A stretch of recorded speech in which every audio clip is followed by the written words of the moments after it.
Hi friends, எல்லோரும் நல்லா இருக்கீங்களா? குடமிளகா கிரேவி எப்படி வைக்கிறதுன்னு பார்க்கலாமா? தேவையான பொருள் எல்லாம் ரெடியாக இருக்குது. 2 குடமிளகா, 4 வெங்காயம், 4 தக்காளி, 2 பச்சை மிளகாய்,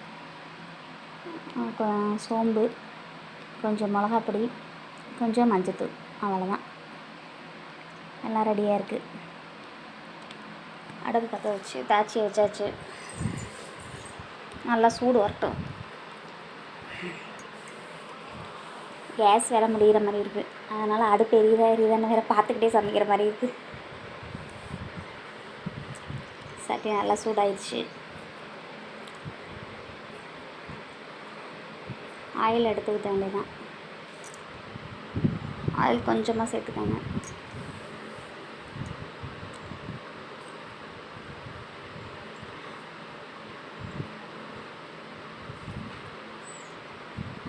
ஆயில் கொஞ்சம் சேர்த்துட்டு நான் வெட்டி வச்சுருக்கேன்ல குடமிளகா, அதை அதில் போட வேண்டியதான். போட்டு கொஞ்சம் நேரம் ஃப்ரை பண்ணணும். அந்த பச்சை வாசனையெல்லாம் அப்போ தான் போகும். அதனால் கொஞ்சம் நேரம் நல்லா ஃப்ரை பண்ண விட்டுக்கோங்க. ஒரு 5 நிமிஷம் இருந்தால் போதும். அந்த க்ரீனாக நல்லா க்ரீனாக இருக்கிறது கொஞ்சம் ஷேட் ஆயிரும். இந்த மாதிரி இருந்துச்சுன்னா போதும். அதுக்கப்புறம் அதை அப்படியே ஃபுல்லாக ஒரு பாத்திரத்துக்கு மாற்றிட வேண்டியதுதான்.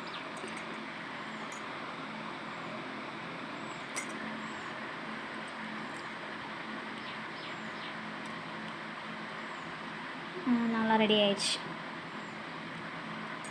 அதுக்கு ஒரு பிளேட்டுக்கு அதை மாற்றி எடுத்து வச்சுக்கிட்டு அதில் எண்ணெய் இருக்கும், அந்த எண்ணெயை நல்லா வடிகட்டி எடுத்துக்க வேண்டியதான்.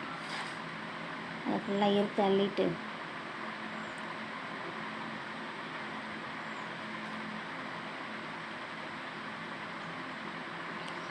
அந்த எண்ணெய் இருக்குல்ல, அந்த எண்ணெயிலேயே நம்ம சோம்பு போட்டு தாளிக்க வேண்டியதுதான். வேறு எண்ணெயெல்லாம் எக்ஸ்ட்ரா ஊற்ற வேண்டாம்.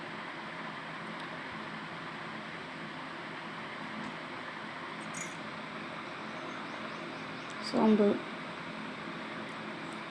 போட்டோன்னா வெடிச்சிருச்சு.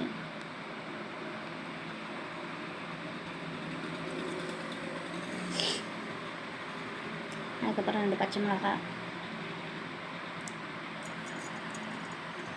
ஒரு கிண்டி ஊற்றிக்க வேண்டியதுதான்.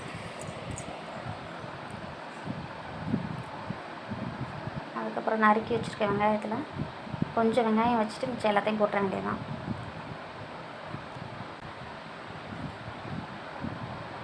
ஏன்னா அது கொஞ்சம் அப்புறம் கொஞ்சம் வெங்காயமும் கொஞ்சம் தக்காளி, ஒரு 2 பல்லு பூண்டு, சின்ன துண்டு இஞ்சி போட்டு அரைச்சி ஊற்றணும் கடைசியாக கிரேவிக்கு. அதனால் கொஞ்சம் வெங்காயத்தை வச்சுட்டு மிச்சத்தை போட்டு நல்லா வதக்க வேண்டியதுதான். வெங்காயம் வதங்கையிலே கொஞ்சம் உப்பு போட்டோம்னா கொஞ்சம் சீக்கிரம் வெங்காயம் வதங்கும். அதனால் எப்பயுமே வெங்காயம் வதங்கையில் நான் கொஞ்சம் உப்பு சேர்த்துருவேன். அது இந்த வெங்காயத்தோட கொஞ்சம் நல்லாயிருக்கும்.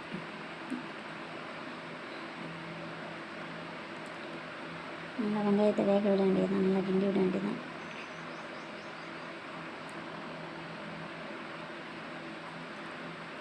நல்லா வெந்துட்டுருக்கு. உப்பு போட்டுற வேண்டியதுதான்.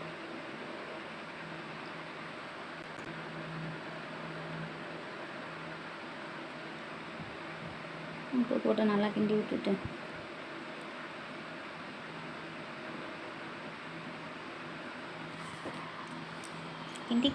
கிண்டிக்கிட்டே தான் இருக்கிறேன். சேர்ந்து அரைக்கிறதுக்குள்ளே எல்லாம் ரெடியாக எடுத்து வச்சாச்சு. வெங்காயம் தக்காளி இஞ்சி பூண்டு பேஸ்ட் எல்லாம் அரைச்சாச்சு.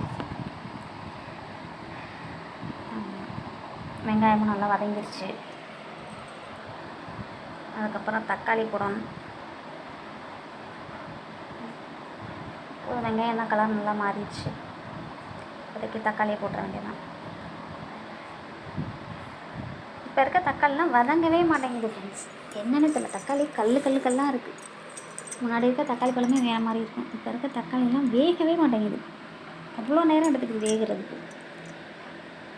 அவ்வளோ கல்லாக இருக்குது தக்காளி பழம்லாம்.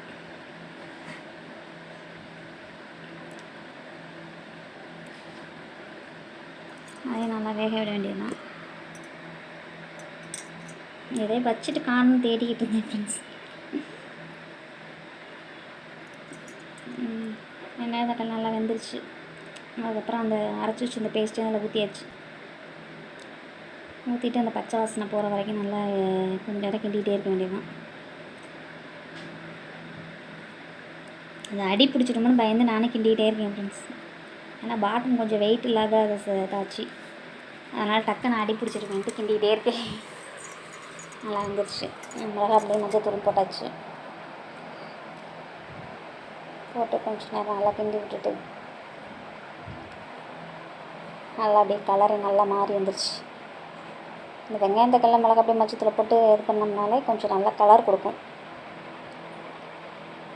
கொஞ்சம் தண்ணி ஊற்றி லைட்டாக கொஞ்சம் தயிர் ஊற்றிக்கிட்டேன் ஃப்ரெண்ட்ஸ். கிரேவிக்கு கொஞ்சம் நல்லாயிருக்கும் தயிர் ஊற்றினோம்னா. அப்படியே மூடி வச்சிட வேண்டியதான். ஒரு 5 நிமிஷம், அதிகபட்சம் 10 நிமிஷம் சிம்மில் வச்சிட வேண்டியதான். நல்லா வெந்துருச்சு. நல்லா வந்து இந்த மாதிரி வந்துருச்சு. உப்புலாம் நீங்கள் பார்த்துக்கோங்க, உங்களுக்கு தேவையான அளவுக்கு போட்டுருக்கீங்க பார்த்துக்கோங்க. அவ்வளோதான். அதுக்கப்புறம் அந்த எண்ணெயில் பொரிச்சு வச்சுருந்தோம்ல அதை எடுத்து போட்ட வேண்டியதான். போட்டு நல்லா கிண்டி விட்டுட்டு குடமிளகாய் நல்லா கிண்டி விட்டுட்டு ஒரு 5 நிமிஷம் அப்படியே மூடியை போட்டு சிம்மில் வைக்க வேண்டியதான். சிம்மில் வச்சா நல்லா சுட சுட ரெடி ஆயிடுச்சு. கிரேவி ரெடி ஆயிடுச்சு ஃப்ரெண்ட்ஸ். இந்த வீடியோ பிடிச்சிருந்தா லைக் பண்ணுங்கள், சப்ஸ்கிரைப் பண்ணுங்கள். தேங்க்யூ. குடமிளகாய் கிரேவி ரெடி. வாங்க சாப்பிடலாம். தோசைக்கு சப்பாத்திக்கு சூப்பராக இருக்கும்.